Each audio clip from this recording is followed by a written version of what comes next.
Assalamu alaikum. This is Nasir Azhar from Edify Group of Companies, currently heading Admissions and Compliance Department.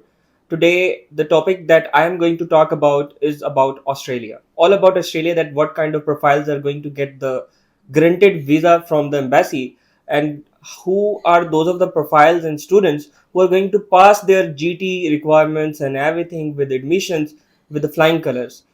इस video में मैं काफ़ी detail के अंदर आप लोगों को जो टॉपिक्स क्लियर करने जा रहा हूँ कि अगर आप किसी भी कंसल्टेंट से कोई सर्विसेज लेते हैं एडमिशन्स की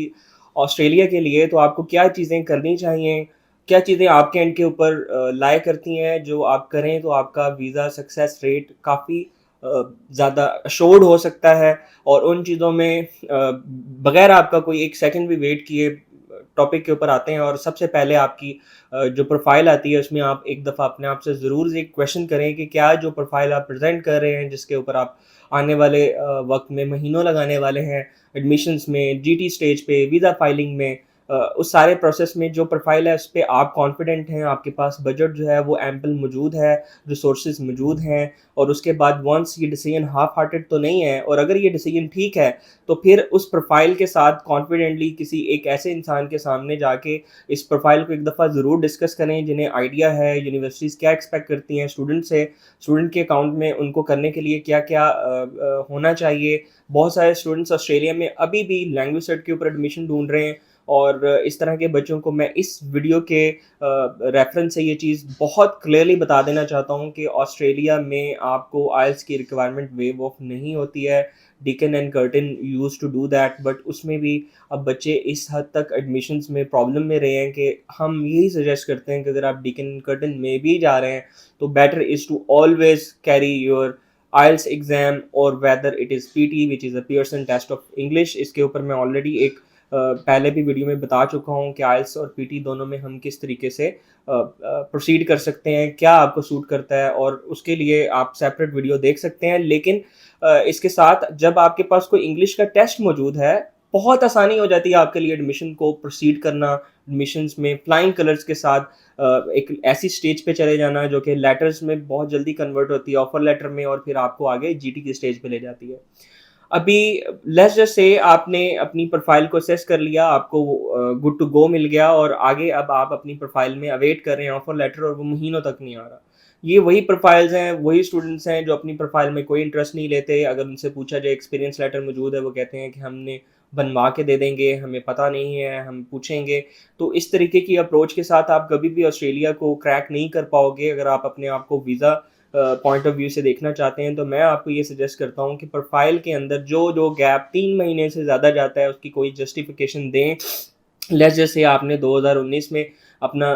इंटर कंप्लीट किया है और 23 में आपकी डिग्री कंप्लीट हो रही है, लेकिन इस बीच में अगर 18 में आपका इंटर कंप्लीट हुआ है और 18 से 19 तक आपका गैप है, वो 6 महीने का भी हो सकता है, वो 8 महीने का भी हो सकता है। उस 8 मंथ्स के गैप में जो है आपके एजुकेशनल डॉक्यूमेंट्स आपको बता रहे हैं कि इसमें गैप है, आप उसे किस तरीके से देखते हैं, वो गैप किस हद तक जाता है, उसमें आपने क्या डॉक्यूमेंट्स प्रोवाइड किए हैं अपनी प्रोफाइल को जस्टिफाई करने के लिए कि उस 8 मंथ्स में आप क्या करते रहे हैं। ये चीज़ बहुत बहुत बहुत ज़्यादा मैटर करती है। यूनिवर्सिटी इस चीज़ को एज एन एप्लीकेंट जो बाहर के मुल्क में पढ़ाई के लिए इंटरनेशनल स्टडीज़ लेना चाह रहा है, उस एप्लीकेंट से एक्सपेक्ट करती है कि वो उस 3 महीने बिल्कुल फ्री होके ना सिर्फ फाइल्स तैयार कर रहा हो, वो कोई एक्स्ट्रा करिकुलर एक्टिविटीज़ में हो सकता है, वो कोई इंटर्नशिप कर रहा हो सकता है, वो कोई सोशल वर्क कर रहा हो सकता है, वो जो भी करे उसका एक डॉक्यूमेंटेड प्रूफ हो। और ऑस्ट्रेलिया थोड़ा सेंसिटिव है दूसरे कंट्रीज़ के मुताबिक, ये अक्सर कॉल करके वेरिफिकेशन करते हैं एक्सपीरियंस लेटर की, और ये बहुत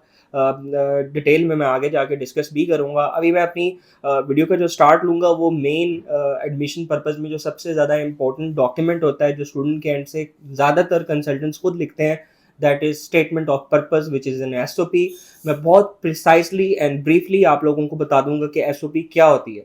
SOP क्यों ज़रूरी है, और क्या ये वेट ऐसा वेट है जो आप किसी और के शोल्डर्स के ऊपर डाल के ये सोचो कि ये मेरी टेंशन इनकी है, अब ये इसे मेक श्योर करेंगे कि ये SOP को लिखेंगे, क्या वो आपके लिए ज़रूरी नहीं है। ज़्यादातर यूनिवर्सिटीज़ अब ऑस्ट्रेलिया के अंदर इंटरव्यू भी लेती है ऑफर लेटर देने से पहले, और उस इंटरव्यू में आप स्टेटमेंट ऑफ पर्पज़ में जो चीज़ें लिखते हैं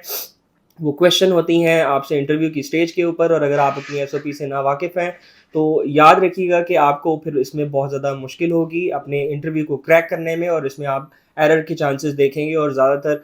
एप्लीकेशंस इसी स्टेज से वापस ख़त्म हो जाती हैं, यूनिवर्सिटीज़ फर्दर कंसिडर नहीं करती हैं। तो अगेन एसओपी में क्या हो सकता है, आपका एक बहुत ही ब्रीफ सा इंट्रोडक्शन होता है और आप उसे बहुत कैची बनाते हो। उस कैची इंट्रोडक्शन में आप उसे रियलिस्टिक रखते हो, अपनी पर्सनैलिटी के अबाउट आप बोलते हो कि मेरा नाम क्या है, मैं क्या करता हूँ, मैं क्या करना चाह रहा हूँ, मैं क्या सोच रहा हूँ, मेरे डिसीजंस क्या हैं, वो किस चीज़ ने ट्रिगर किए, उससे मुझे क्या मिलेगा। एक बहुत ही ब्रीफ सा कैची सा इंट्रोडक्शन जो आपकी पर्सनैलिटी को एक एडमिशन ऑफिसर के सामने इंट्रोड्यूस करवा सके। वंस जब आप ये कंप्लीट कर लेते हैं, उसके बाद आप आगे मूव ऑन करते हैं और उसमें आप लिख सकते हैं कि why you have chosen this course. आप ये जो स्पेसिफिक कोर्स लेना चाह रहे हैं, वो प्रोजेक्ट मैनेजमेंट हो सकता है, वो इन्वायरमेंटल साइंसेज हो सकता है, वो इंजीनियरिंग मैनेजमेंट हो सकता है, वो बैचलर्स का कोई बिजनेस का कोर्स हो सकता है, वो अकाउंटेंसी का कोर्स हो सकता है, वो कुछ भी हो सकता है। आप उस कोर्स को लेने की आपकी क्या रीजंस हैं, अगर आप वो कोर्स ले रहे हैं तो क्या वो पाकिस्तान से आपको क्या नहीं मिल रहा था, अगर पाकिस्तान से मिल रहा था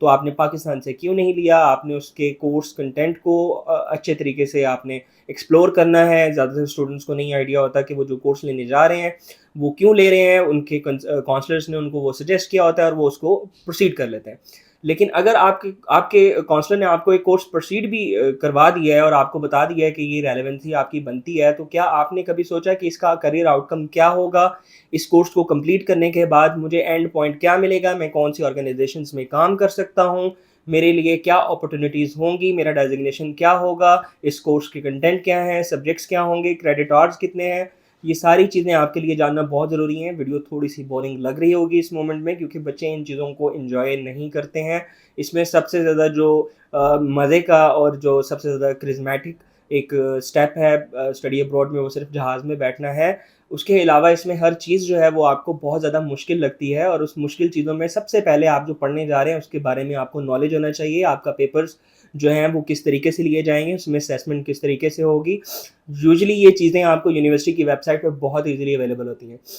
लेकिन क्योंकि ऑस्ट्रेलिया की जो वेबसाइट्स हैं स्टडीज़ को लेके, वो थोड़ी-सी कॉम्प्लिकेटेड होती हैं एज़ कम्पेयर टू स्टूडेंट्स, उसे नॉर्मली जब एक्सप्लोर करते हैं तो प्रॉब्लम आती है। उस सिलसिले में आपको हमारी जिस तरीके की भी रहनुमाई चाहिए होगी, हम हाज़िर हैं। और इसके अलावा लेट्स जस्ट से अगर वो डोमेस्टिक इन्फॉर्मेशन आ रही है तो आप उसे इंटरनेशनल में कन्वर्ट कर सकते हैं, वो पूरा पेज इंटरनेशनल में तब्दील हो जाता है और आप बहुत ईज़िली वे में अपने कोर्स कंटेंट्स को, उसमें आप क्या पढ़ेंगे, वो सब कुछ हासिल करके अपनी एक स्टेटमेंट ऑफ पर्पस में वो चीज़ें इस तरीके से एडिशन करेंगे कि वो कॉपी पेस्ट वेबसाइट से ना लगे, प्लेजरिज्म में ना आए, वो एडिशन हो जाएंगी। और उसके बाद आप प्रोसीड करेंगे कि आपने यही यूनिवर्सिटी क्यों चूज़ की है। अगर मैं यूनिवर्सिटीज़ की बात करूँ तो आपके पास डीकन की ऑप्शन है, कर्टन की है, मर्डॉक की है, फ्लिंडर्स की है, ग्रिफिथ की है, एडिलेड की है, और there are just so many other, सीक्यू है। बहुत सारी यूनिवर्सिटीज़ की ऑप्शंस आपको ऑस्ट्रेलिया में मिल जाती हैं। अप्रॉक्सीमेटली 40 प्लस यूनिवर्सिटीज़ जो हैं वो ऑस्ट्रेलिया में आती हैं।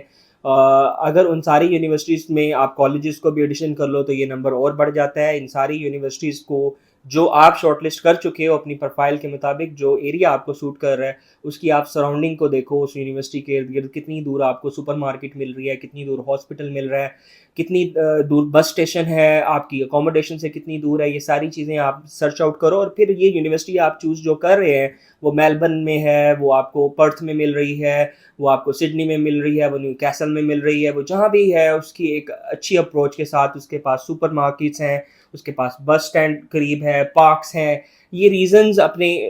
एसओपी के अंदर दें ताकि आप एक स्टूडेंट लगें। एक स्टूडेंट पर्सपेक्टिव से आप ये यूनिवर्सिटी क्यों चूज़ कर रहे हैं, उस यूनिवर्सिटी का कंपैरिजन क्यूएस वर्ल्ड रैंकिंग, पूरी दुनिया में क्यूएस जाना जाता है, QS world ranking, times and Sunday times ranking की एक और नाम आपको दे रहा हूँ,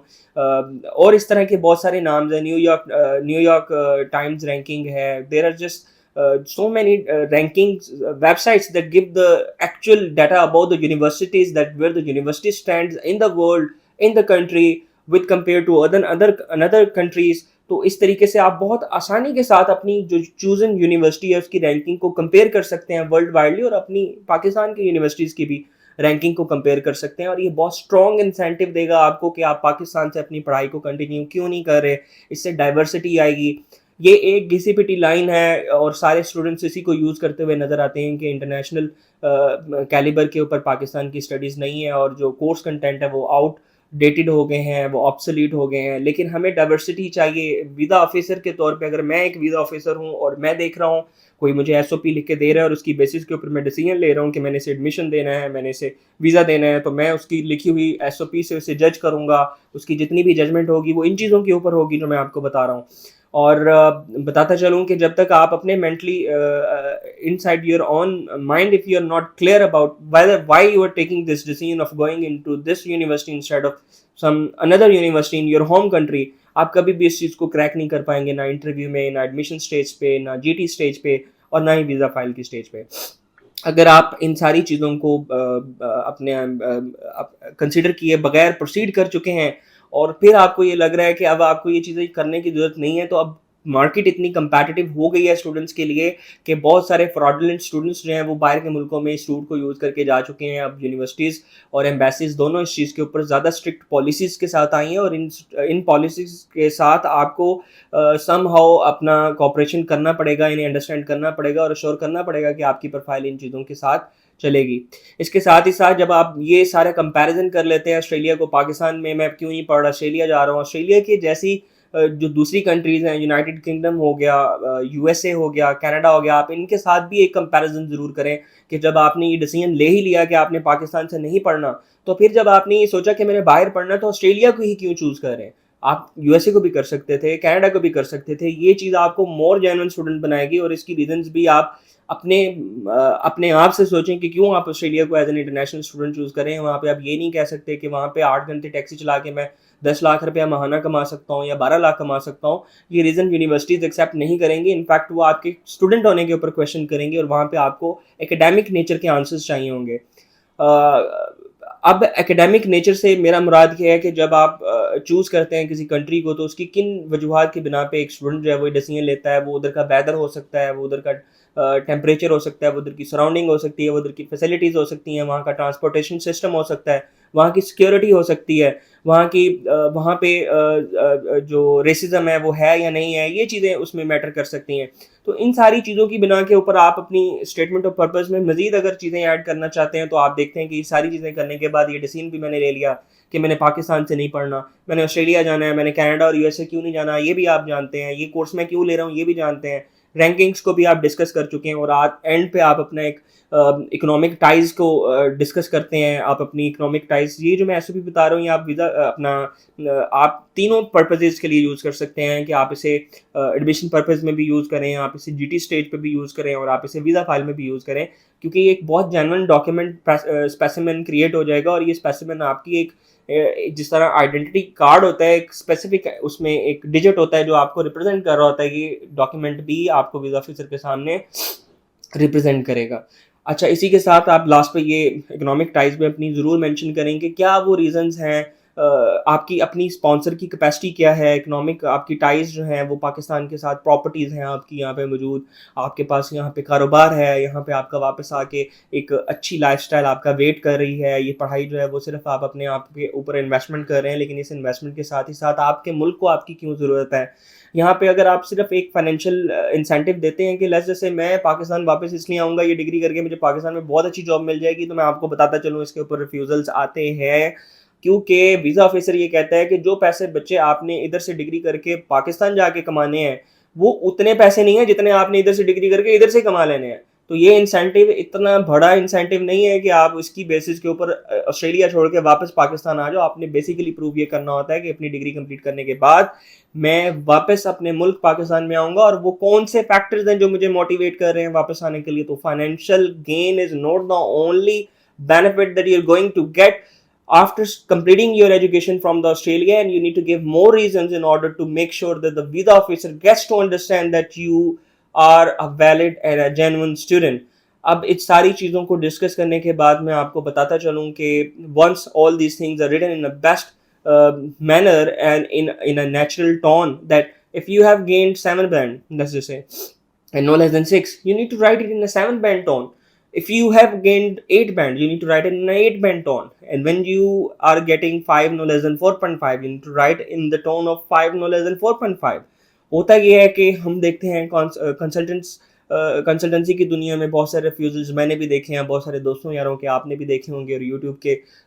ऊपर आपने और भी बहुत सारे लोगों के रिफ्यूज़ल्स देखे होंगे। जब आप अपनी प्रोफ़ाइल को उसके आइल्स के साथ कंपेयर करके एसओपी को नहीं लिखते हैं और वो 4.5 बैंड लेने वाले बच्चे की एसओपी लिख दी जाती है 8 बैंड वाली, तो वो वीज़ा ऑफिसर को पता होता है ये बच्चे ने खुद नहीं लिखी है, और इस तरह की चीज़ आपकी प्रोफाइल में फैब्रिकेशन क्रिएट करती है, और ये फैब्रिकेशन आपको कभी भी ऊपर नहीं आने देगी, एक विजिबल स्टूडेंट के तौर पे सामने नहीं लेके आएगी, और ये चीज़ आपको कभी भी वीज़ा नहीं दे सकती। और आप कैसे एक्सपेक्ट करते हैं कि आप हज़ारों क्या लाखों रुपया लगा लें, आप डन बेस पे वीज़ाज़ करा लें, आपको ये चीज़ कभी भी इन सारी चीज़ों का ख्याल रखना पड़ेगा और उनको आपको पैटर्न के साथ लेके चलना पड़ेगा, एक सिमेट्री दिखानी पड़ेगी अपनी प्रोफाइल में, और फिर जाके आप एक्सपेक्ट कर सकते हैं। मैंने एसओपी के अंदर बताया अपनी फाइनेंशियल कैपेसिटी ज़रूर बताएं कि मैं बाहर पढ़ने जा रहा हूँ और मेरे पास उसके रिसोर्सेज मौजूद हैं। अगर आपके पास रिसोर्सेज मौजूद हैं तो उनको ब्रैग करने की बजाय प्रेजेंटेबल वे में लिखें कि ये मेरी प्रॉपर्टीज़ हैं। ज़रूरी नहीं है कि सिर्फ आपके जो स्पॉन्सर हैं वो फादर हैं या मदर हैं, जो भी हैं आपके फैमिली मेम्बर्स में, वो अगर आपको स्पॉन्सर कर रहे हैं तो उनकी जो चैनल है, अपना एक पैसों का इकट्ठा करने का जो चैनल है, वो सिर्फ एक बताने की ज़रूरत नहीं है कि हमारी प्रॉपर्टी है, उधर से हमें रिटर्न आ रहा है अपना किराए की शक्ल में, या फिर हम जो है वो अपना कोई सैलरी ले रहे हैं और उससे सिर्फ हमें एक सैलरी आ रही है। That's it. आप मल्टीपल गेन्स बता सकते हैं। एग्रीकल्चर, आप 1 बिज़नेस, 2 बिज़नेस, 3 बिज़नेस दिखा सकते हैं। जो आप कर रहे हैं वो कर सकते हैं। इस सिलसिले में ये थोड़ी सेंसिटिव इन्फॉर्मेशन है, इसकी गाइडेंस के लिए आप हमारे नंबर्स पर रब्ता करें, हम आपको बेहतर तरीके से गाइड कर सकते हैं इसके ऊपर कि आपने अपनी फाइनेंशियल कैपेसिटी किस तरीके से दिखानी है। और उस सिलसिले में हमारे पास चार्टर्ड अकाउंटेंट्स मौजूद हैं, जो आपको एक एक्सपर्ट फाइनेंशियल ओपिनियन दे सकते हैं कि क्या रिक्वायरमेंट्स हैं। 62 to 2000 dollars is the requirement for a sponsor to have minimum income for a year in Australia. If you as a student and your sponsor is earning 62 in a year, then that is above 1 lakh, that is above 1 crore PKR. That means if your sponsor is earning that amount, only then he can sponsor you to go abroad in Australia specifically. And other than that, अगर मैं इस चीज़ को categorically, जिस तरह मैं अपनी video में discuss कर रहा हूँ, मैंने स्टेटमेंट ऑफ पर्पस को डिस्कस किया, इसी के साथ फाइनेंशियल कैपेसिटी बताने के बाद आप अपनी इकोनॉमिक टाइज ज़रूर बताएं कि आप अपने मुल्क में वापस क्यों आएंगे। Financial gain is not the only one. और उसके बाद अपने एक प्यारे से फ्यूचर प्लान्स दें। आप बताएं कि फ्यूचर प्लान्स में आपके पास क्या प्लान्स हैं, क्या आपके पास कोई जॉब अपॉर्चुनिटी मौजूद है, क्या आपने कोई जॉब हंट करके रखी हुई है। अगर आपने कोई जॉब हंट करके रखी हुई है तो क्या आपने देखा है कि उसमें आपका करियर एस्पेक्ट क्या है, क्या उन्होंने आपको जॉब ऑफर की थी, आपने कभी उनको अप्रोच किया क्या। ये सब कुछ जो है वो तब मौजूद होगा जब आप डिग्री कर चुके होंगे। तो इस तरह की रिसर्च के साथ, जब इस अप्रोच के साथ आप अपनी डिग्री को प्रोसीड करते हैं, तो आपको स्टूडेंट वीज़ा क्यों नहीं लगेगा। मतलब ये क्यों बना है, ये आप लोगों के लिए बना है। जिस रूट को आपने यूज़ करना है वो और लोग यूज़ करके, जो स्टूडेंट नहीं है, इस चीज़ में वीज़ास ले लेते हैं। लेकिन जो एक्चुअल स्टूडेंट्स हैं, मैं उन्हें मोटिवेट करना चाहता हूँ कि अगर आप इन चीज़ों को अंडरस्टैंड कर रहे हैं तो ज़रूर एक दफ़ा चांस लें। ये लाइफ चेंजिंग मोमेंट्स होते हैं एक स्टूडेंट के लिए, फॉरेन एजुकेशन गेन करना from the top notch universities in the world, और ये आपकी डेस्टिनी बदल के रख देते हैं। इसी के साथ ही साथ आपका एक सर्कल भी बदल जाता है, और इसको मुझे प्रमोट करने की ज़रूरत नहीं है, ये सब लोग बेहतर तरीके से जानते हैं जो ये वीडियोस देख रहे हैं। अगर मैं इन सारी चीज़ों में अगली स्टेज पे जाऊँ, हमने एसओपी को देख लिया कि इसे खुद लिखें और ये किस तरह ज़रूरी है और क्या इसके इफेक्ट्स आते हैं आपकी प्रोफाइल पे। फिर हमने ये देख लिया कि जीटी के लिए जो फाइनेंशियल कैपेसिटी है, उसके लिए आप हमसे रब्ता कर सकते हैं, जो फर्दर डॉक्यूमेंटेशन है। लेकिन स्पॉन्सर की इनकम क्या होती है, हमने उस चीज़ के बारे में भी जाना। अब हम जीटी के अगर फर्दर डॉक्यूमेंट्स की बात करें तो मैंने ये भी बताया कि आपको ज़्यादा डॉक्यूमेंट्स अपनी इनकम प्रोफाइल में एडअप करें। 4 बिजनेस, 3 बिजनेस, 6 बिजनेस, 5 बिजनेस, जो भी है अपनी फाइनेंशियल कैपेसिटी दिखाएं, खुल के सामने आए, आपके अर्निंग सोर्सेज क्या हैं, और उस मुतालिक जो भी फाइनेंशियल आपको एडवाइजरी चाहिए, we are here with the chartered accountants on our panel. तो हम आपको बेहतर तरीके से गाइड कर सकते हैं। वीज़ा फाइल के पार्ट की अगर मैं बात करूं तो जब वीज़ा फाइल हो रहा होता है, आपने अपना मेडिकल करवाना है, आप अपनी अपॉइंटमेंट्स ले रहे हैं, आप अपनी वीज़ा फाइल के अंदर एसओपी ऐड कर रहे हैं, अपनी प्रोफाइल में एक अच्छे तरीके से अपनी बैंक स्टेटमेंट मेंटेन करने के बाद प्रूफ ऑफ फंड्स को प्रोवाइड करते हैं, उसको ज़रूर उसमें टेक पार्ट करें कि जो आप अपनी एसओपी प्रोवाइड कर रहे हैं वीज़ा की वीज़ा फाइल के अंदर 300 वर्ड्स की, उसमें उसे कैची रखें और अपनी एक्चुअल एसओपी के अंदर से वो डाटा लें, ताकि वो आपकी एक समराइज्ड एक पैराग्राफ हो जो आपकी पूरी एसओपी का मतन हो और उसको एक्सप्लेन कर रहा हो कि आप एज एन एप्लीकेंट क्या हैं, क्योंकि वो फर्स्ट कैची पॉइंट है आपका, आपकी प्रोफाइल का, जब वो उधर से गो थ्रू हो जाएगी, वो एक्सेप्ट होगा, तो फिर आपकी फर्दर डॉक्यूमेंटेशन जो है वो एम्बेसी कंसिडर करती है। तो वो आपका फ्रंट फेस है आपकी बुक का, वो बुकलेट जो आपकी एम्बेसी के पास जाती है, उसमें भी इंटरेस्ट लें, वो बहुत ज़रूरी है आपके लिए। अगर मैं फर्दर इसकी बात करूं तो बहुत सारे स्टूडेंट्स एक्सपीरियंस लेटर्स को 2021 में उन्होंने बैचलर्स की डिग्री की और मास्टर्स में जा रहे हैं, तो वो बैचलर्स की डिग्री कंप्लीट करने के बाद मास्टर्स में जो जा रहे हैं इसमें 2 साल का गैप है, और उस गैप के अंदर वो बिल्कुल भी ये कंसिडर नहीं कर रहे हैं कि जो एक्सपीरियंस वो लेटर दे रहे हैं उसको वेरीफाई करना भी ज़रूरी है। तो इस सिलसिले में मैं आपको बच्चों एक दफ़ा फिर बता दूं कि एक्सपीरियंस लेटर कितना ज़रूरी है आपके लिए। अगर किसी इंसान ने कहीं पर जॉब की है, उसका एम्प्लॉयर उसे एक्नॉलेज नहीं करता है, आपका वीज़ा फाइल उसी स्ट्रेट अवे उसी मोमेंट में ख़त्म हो जाएगा, रिजेक्ट हो जाएगा, और उसके अगेंस्ट जो आप अपना रिफंड लेने जाते हैं तो आपको यूनिवर्सिटी अलग से तंग करेगी कि आपने हमें जो एक्सपीरियंस लेटर दिया वो वेरीफाई नहीं हुआ, इसका मतलब है आपने एक फैब्रिकेटेड डॉक्यूमेंट दिया, इसलिए हम आपकी जो फीस है वो अपने पास रख रहे हैं, आप एक चीटर हैं और हम आपको बिल्कुल कम्युनिकेट नहीं करेंगे। और इस तरह की सिचुएशन से बचने के लिए ये हार्ट अटैक कॉजिंग प्रोसेस होता है, और ये बच्चों के लिए क्या हमारे लिए भी बहुत मुश्किल होता है यूनिवर्सिटी को ये चीज़ एक्नॉलेज करवाना कि हमारे यहाँ के एम्प्लॉयर्स इतना ईमेल्स में एक्टिव नहीं है। तो जब आप किसी एक्सपीरियंस को प्रोवाइड करते हैं तो मेक श्योर करें कि वो एक्सपीरियंस प्रोवाइड करने वाले जो एम्प्लॉयर हैं वो इस चीज़ को अंडरस्टैंड करें कि ये कितना इंपॉर्टेंट पॉइंट है कि वो आपकी लाइफ के साथ इस टाइम में आपकी सारी लाइफ उनके ऊपर इन्हिसार कर रही है। तो ये बहुत इंपॉर्टेंट है कि आपका एक्सपीरियंस लेटर वेरीफाइबल हो, उसके लेटर हेड के ऊपर डेट हो, उसके ऊपर एक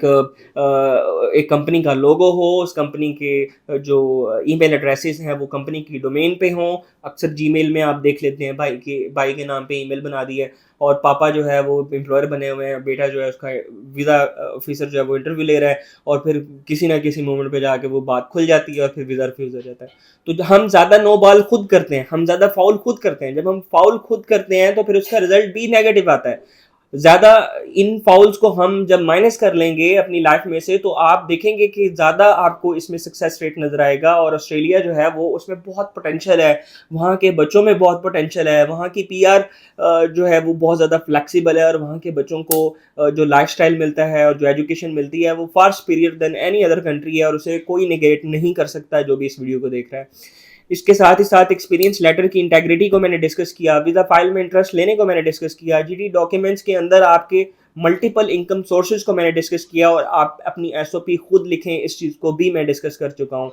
इसके साथ ही साथ आपको बताता चलूँ कि आइल्स जो है उसके साथ कोई कॉम्प्रोमाइज़ ना करें। आइल्स और पीटी, इसके अलावा अगर आप एडमिशन को प्रोसीड करना चाहते हैं तो आप किसी भी मोमेंट में फ्रॉडलेंट एक्टिविटी का शिकार हो सकते हैं। हम आपको अपने एक बहुत ही ट्रस्टेड चैनल के थ्रू ये चीज़ कम्युनिकेट कर रहे हैं कि if you want to go to Australia, all you need to do is to improve your English language, and once it's improved, you just need to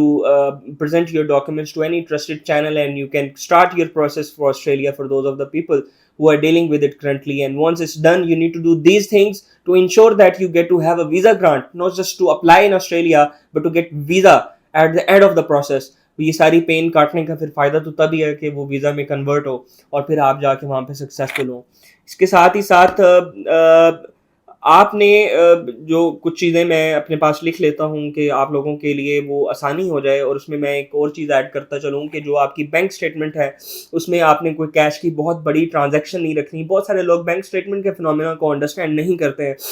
ये एक लेमैन लैंग्वेज में आपको बता रहा हूँ, एक ऐसे तरीके से बता रहा हूँ कि आपको लगेगा कि आप अगर एक इंसान जिसका कभी बैंक स्टेटमेंट देखी भी नहीं है वो भी अंडरस्टैंड कर ले। आप जब बैंक स्टेटमेंट का मतलब है आपके बैंक के अकाउंट में जो भी